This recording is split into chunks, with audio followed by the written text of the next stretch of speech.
Greetings everybody, Fu here with a video to showcase some of the new animated RC that we've been working on, made famous by Gregor from the Clone Wars series. So that's what this armor was designed on. I got the thighs put together, I got the forearms mostly done, I got the calves put together, I got the biceps put together. So most of your main shimming parts that aren't torso.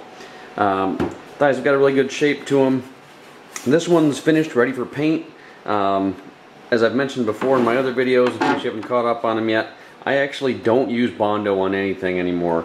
I use the DevCon to seal the outside and fill in any gaps. So once you get your initial shim put together, sand it down, you go back with DevCon, squeeze into your gap, and then I'll actually blade it just like you're using, just like you'd be doing with the Bondo, except I do it with the DevCon real thin layer on the outside, and then sand it.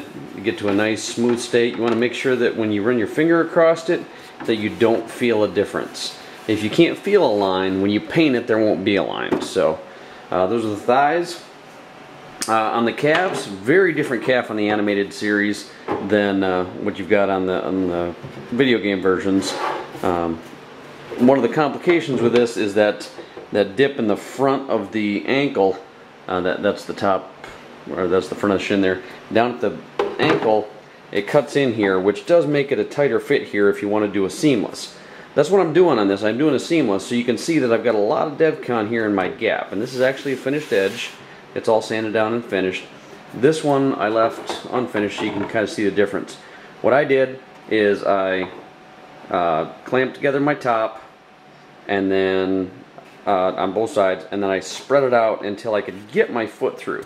And we're going to use the same technique on this that we used on the other RCs, where you'll put your foot in backwards, and then once you get it through, you spin it around 180 degrees to get through. So you just need to figure out what width you need at the bottom here.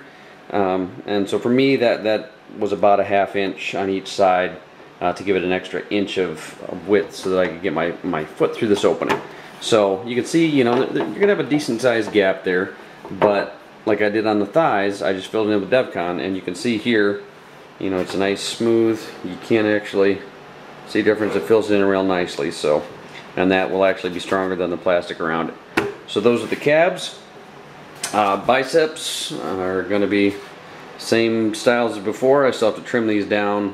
You're going to have, you know, little things. So when you look at the bicep here, you want to make sure that this line matches up. And you can always trim that or sand that to match. Same thing with the top here. I'm just going to trim that to match. But you want to find the key lines that can't change. So like that seam, you want to make sure it matches up on the back as well. And do the same thing there. Use DevCon to smooth it all out and then sand it. On the forearms, one of the great things about the animated RC is there's no floating elbow. There's no hinged elbow. It's just a slight extension off of one of the plates for the elbows. That's a huge help. These are game accurate. I've been checking all the reses. So after you get your main forearm, there's two bumps on the elbow side and just one bump on the on the inside of the forearm. And then likewise on the inside of the forearm, you got the one indent in the back but not on the front. On the outside, you got the indents on both, and then you've got a single lip on the front here. The greeby for the animated is also much easier. It's a very simple greeby that will sit right there and come out to the back when it's done. So that'll be no problem to attach, and that greeby again goes from right here right up to the front here. So I'll show you a finished version later, but don't worry about that seam where the greeby's covering. Don't knock yourself out trying to make that smooth, because you're just covering it up. So you want to make sure whatever the seam edge is, that you fill that in with your DevCon and sand it out real nice, and you shouldn't have any problems there. So that is where we are on the animated RC thus far. It's been a good build to get started on. I really like the way the parts are looking. Jim did a good job with all these pulls, so go ahead and start shooting him some emails, and he may be even doing some pre-orders at this point. We'll try to get it debuted as soon as possible so you can see the first animated RC from TZA as Mike Gregor. I'm Fu. We'll see you next time.